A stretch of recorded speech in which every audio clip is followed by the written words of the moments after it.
This is the 2024 NFL mock draft. Guys, this is the most anticipated NFL draft we've had in years. We have absolute stars coming into the league. Teams are going to get reborn. Players are going to get introduced into the league. I'm so looking forward to this draft. I'm so looking forward to doing this mock draft as well. I have a few guys coming over to my house. We're going to do an NFL mock draft competition, see whose mock draft is the most accurate, and we're going to do a prize of $25. Just to like a $25 gift card. We're just going to see. It makes watching the draft just a little bit more fun, gives it a little bit of a competition, and gives us more knowledge of the players. That way, we kind of know like what kind of players that are coming into the draft. Anyway, let's get started with this draft. I do it on Pro Football Network. That's just what I suggest. It's a pretty good website. Let's do 2 rounds. I'm not going to show you every pick in the 2 rounds. I'm just going to show you the notable picks I have going in the second round. So let's get this started. The Chicago Bears. Now, I was a Justin Fields guy. I did think the Bears should stuck around with Justin Fields, who is a starting caliber quarterback who didn't get what he deserved, in my opinion. Obviously, Caleb Williams, he's not in the league yet. We've seen number 1 picks be absolute busts. Caleb Williams, will he be a bust? I don't know. We can't say. He could be the best quarterback in NFL history for all we know. We just don't know. We haven't seen him play in the NFL. To say he'll be a bust, very, very low chance. I just think Justin Fields could have been it. The Bears could have taken a guy like Marvin Harrison Jr. here at number 1, taken another guy they need at number 9. But anyway, they traded away Justin Fields for nothing. Kind of an awful trade for the Bears. And I didn't end up doing my free agency grades and all the trades because I'm going to do that after the draft because I'm going to do the off-season grades because it kind of goes in with the draft itself, kind of gets a 2-in-1. It's a lot more to talk about. Probably do 2 videos for that, NFC side, AFC side. Anyway, let's get this actual mock draft underway. Chicago Bears at number 1. They get the quarterback of the future. No one's debating that. It's going to be Caleb Williams with the number 1 pick. No one's. If you don't think it's Caleb Williams, I mean, what kind of universe are you living in right now? Anyway, we have number 2, Washington Commanders. Of course, like every year, there's quarterback drama saying, oh, this quarterback's going to go. Like I remember a few years ago, there's like Mac Jones over Trey Lance. But no, this year, the Washington Commanders, I think they're going to go with Jaden Daniels. You can intermix them, Jaden Daniels, Drake May, even throw in J.J. McCarthy, right? But I do think that with the Commanders, with their offensive coordinator, Cliff Kingsbury, just the type of quarterbacks he's worked with, like Kyler Murray, I think Jaden Daniels is kind of like him, same type of play style. Like he comes into a place where he has Scary Terry. The running back duo of Brian Robinson, Austin Eckler is great. It's kind of same like type of play as LSU. Big time receivers, big time team. Meanwhile, I don't think they go Drake May here just because I don't think they go with another North Carolina quarterback guy. Obviously, Sam Howell didn't really work out for them. And Drake May, I just don't really fit. I think fits in that Commanders theme. Drake May didn't really have that big time receivers there. But I do think the Washington Commanders go with Jaden Daniels.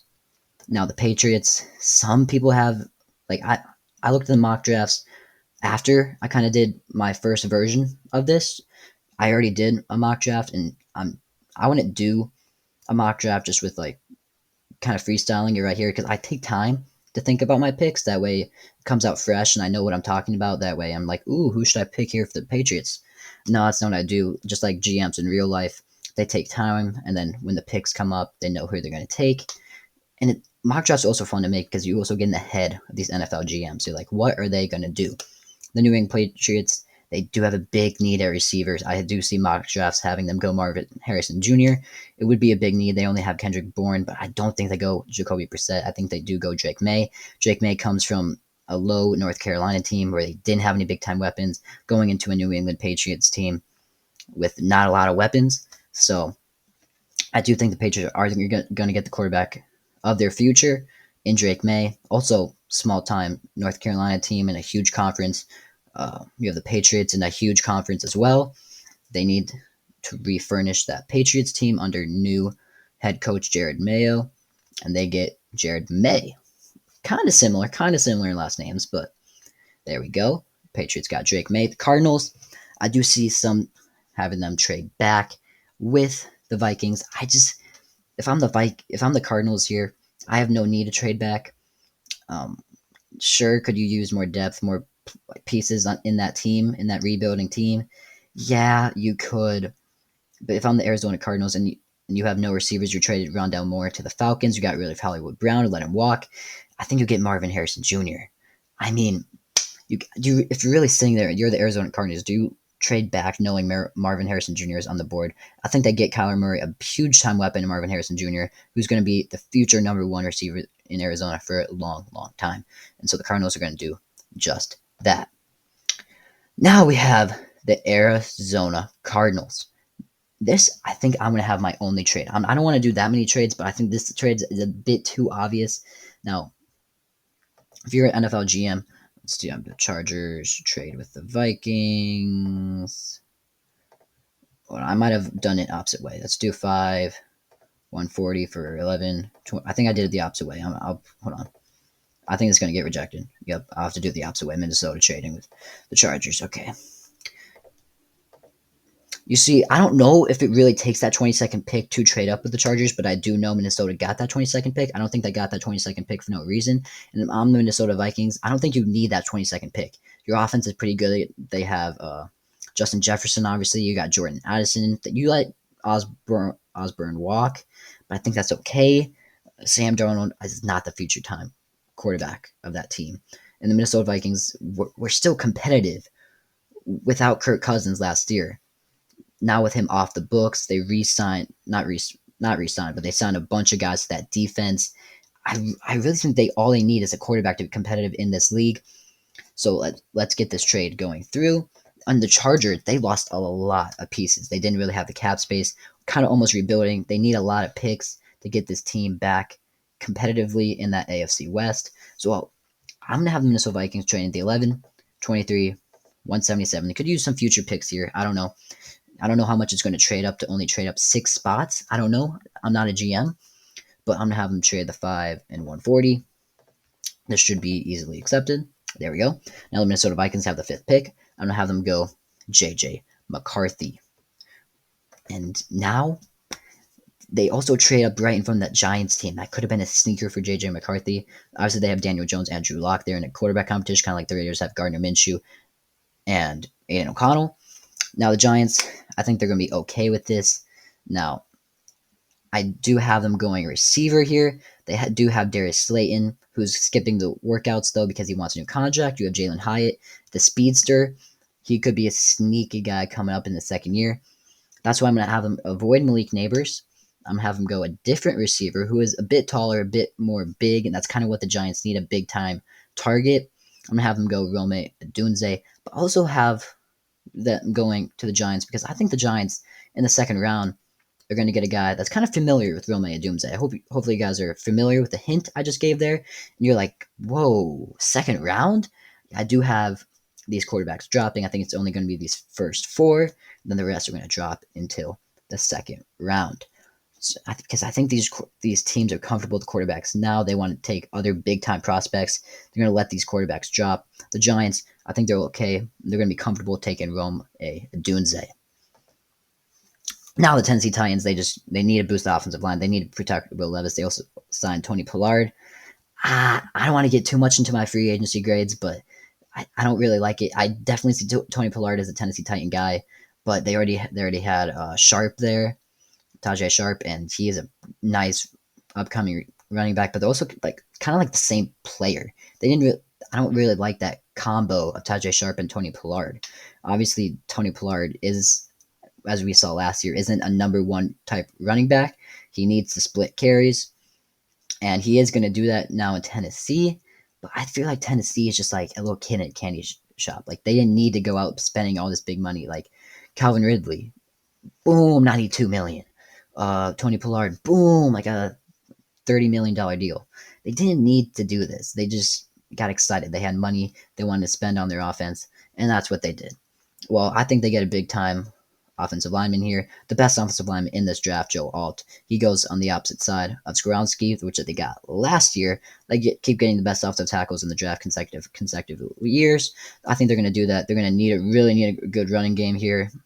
Obviously, they did get Calvin Ridley. They still have DeAndre Hopkins, and they drafted a receiver last year, but that Tennessee Titans offense could be a sneaky offense next year. We'll have to watch out for them, depending how good Will Levis really is. We'll have to see. Atlanta Falcons, like they've done this so many times. Malik Neighbors is on the board. They could go receiver here. I'm not ruling that out. Now, for the competition side of this is going to be on my official mock draft for the competition. I'll see if I win this whole thing. And if they take Malik Neighbors here, I'll be really sad because I'm not having them go Malik Neighbors, but because they are under a new regime. Now, previous years, they drafted Kyle Pitts when they already had a decent tight end there. It was Hayden Hurst. That was their tight end. They ended up getting Kyle Pitts. Obviously, Kyle Pitts hasn't really shown his full potential. Injuries and bad quarterback play has really gone into that. Maybe Kirk Cousins can help that Kyle Pitts advance his potential. And of course, they got Bijan Robinson last year when they already had Tyler Algier. So they keep getting offensive weapons when they don't really need them. They already have Drake London. Do they really need a second receiver? Well, I don't think they do. I think Raheem Morris, the new defensive coordinator, well, not the new defensive coordinator, new head coach, defensive mind, he's going to want to start this team with more of an Aaron Donald type because he did come from the LA Rams. I think he's going to want a big-time defensive guy. I think they go Dallas Turner. All right, now we got the Chicago Bears back up on the clock. They see Malik Neighbors still here on the board. They can't let him drop. They can't do that. I have the Chicago Bears going with Malik Neighbors to get him a third-time receiver. Big speedster. You got Keenan Allen. You got DJ Moore, and Malik Neighbors makes probably top 2 receiving trio in the NFL, right there with the Texans. 2 young quarterbacks with a crazy good receiving trio. The Jets are probably mad because that's probably the guy they wanted, but I think they'll be more than happy to take the second best offensive lineman in this draft. It's a huge need. They need to protect Aaron Rodgers. I have him going with Olumwa Fashanu. It's definitely not how you pronounce it. I apologize, but I didn't do as much research as I usually do. I did look. I tried to go to Bleacher Report and look at each community to really see what was happening because I know I'm a Detroit Lions fan, so I kind of know like what kind of players are visiting there. And of course, for the top few picks, I know what's happening there. But really, these later picks, I really don't know. And of course, I can see the team needs, so I can try kind of predict what they're going to do.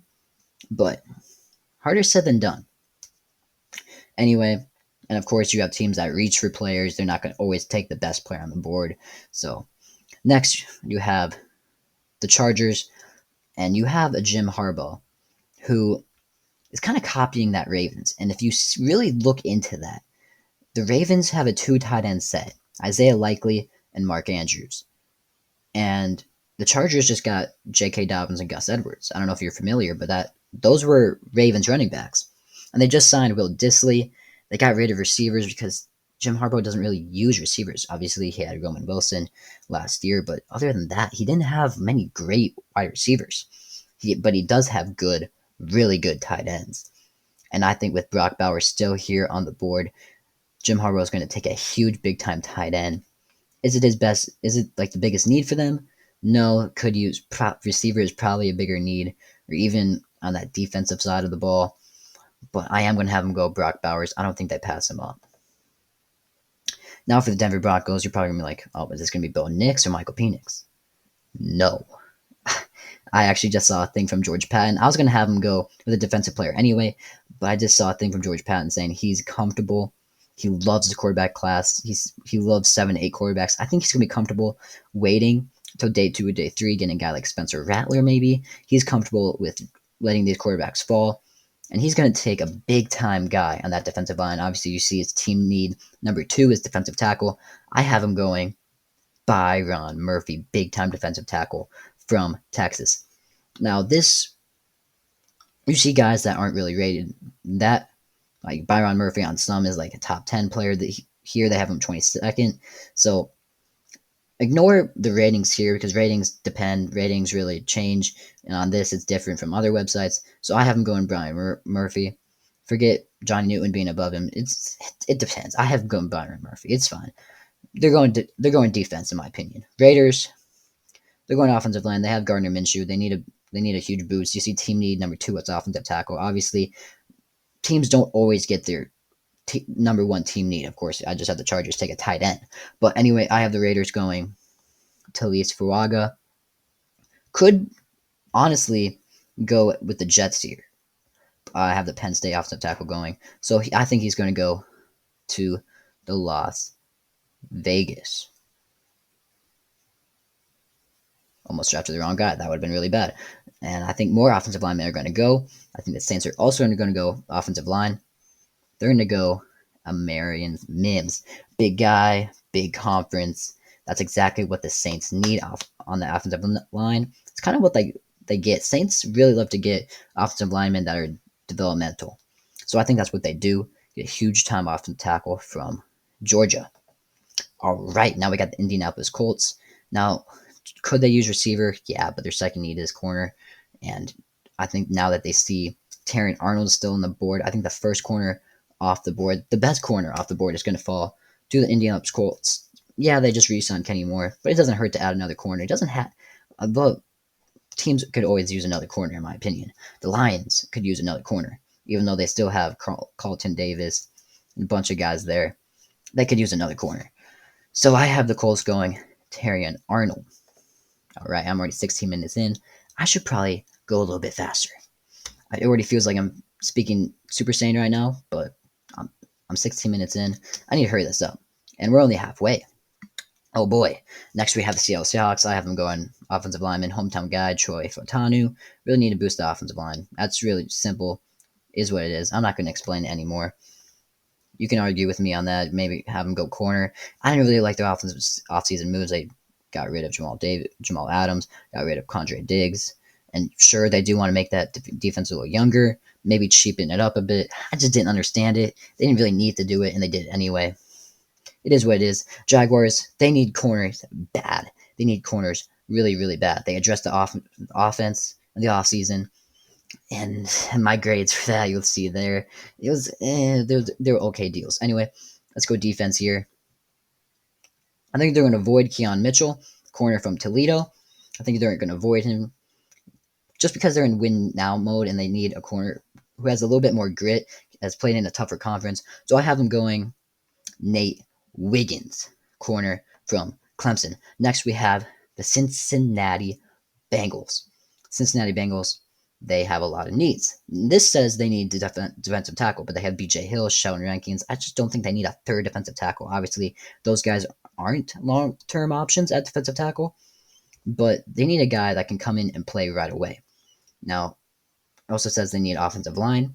They have Trent Brown and Orlando Brown. Trent Brown is old, but they signed him to a 2-year deal. So I think they're set at offensive line, but they do need a receiver. Now, you have Brian Thomas Jr. on the board. As much as I would have loved for him to drop to the Buffalo Bills or Detroit Lions, he's LSU guy. You got to reunite him with Joe Burrow. I think it's too tempting for the Bengals not to take another receiver with T. Higgins wanting to trade out. They'd lost Tyler Boyd. I think they're going to add Joe Burrow another weapon and a huge one in Brian Thomas Jr. And that's going to be the pick for them. Next, we have the LA Rams. I think it's a little dark. I'm going to boost the lights. Whoa, there we go. Hopefully that doesn't affect anything. Anyway, we have the LA Rams. They are going to try to replace Aaron Donald in the best way possible. I'm going Johnny Newton, big-time defensive tackle from Illinois. They're going to be more than happy to take potentially the number 1, in my opinion, number 2 defensive tackle in the draft. Next, we have the Pittsburgh Steelers. The Pittsburgh Steelers have a lot of needs. However, they did it last year, taking offensive line from Alabama. I think they're going to do it again. Their offensive line is slowly getting better. There's nothing wrong with taking another offensive lineman from Alabama. I think they're going to do it again. Really boost the offensive line, especially for a quarterback like Russell Wilson, who kind of needs it. So I am going J.C. Latham. All right, Miami Dolphins. They just cut Xavier Howard. I have them going a corner. Now, of course, they do need an offensive line. They lost Robert Hunt. They're kind of in some caps. They're in cap heck right now. So I'm going to have them go a corner, though. I'm going to have him go Keon Mitchell. At this point in the draft, if Keon Mitchell is still on the board at 21, any team that really needs a corner is going to take him. So I have the Dolphins going Keon Mitchell. Of course, I do have a lot of defensive players falling. Guys like Liatu Latu still on the board, Jared Verse still on the board, but I have seen some mock drafts with Verse falling a little bit. So I think it's okay. Edges this year I think are going to be falling compared to previous years where edges went a lot. Anyway, I have the Eagles. They're going to take a corner here. They need it. They're secondary. They thought last year they'd be okay with it. Then obviously they weren't. They re-signed Gardner Johnson. And now I'm going to have him go. I looked in their community at Bleacher Report, and they really want Kool-Aid McKinstry. If he's there, I think they're going to take him here at 22. All right. Chargers now get this pick, and they have a lot of needs. I had him go with a tight end, not their best need, but I'm going to have him go the big-time offensive lineman in Jackson Powers Johnson because it's a need. They really need to boost the offensive line for that Gus Johnson, J.K. Dobbins duo. Justin Herbert obviously needs to be protected. I have him going Jackson Powers Johnson. Could be the best inside offensive lineman we have in this draft. The Cowboys, they're going to see that. They're going to be a little bit upset. They're going to be stung, but I think they're going to go for the Duke guy, Graham Barton, center from Duke. They lost a lot of offensive linemen. They lost Smith to the Jets. They lost Connor Williams.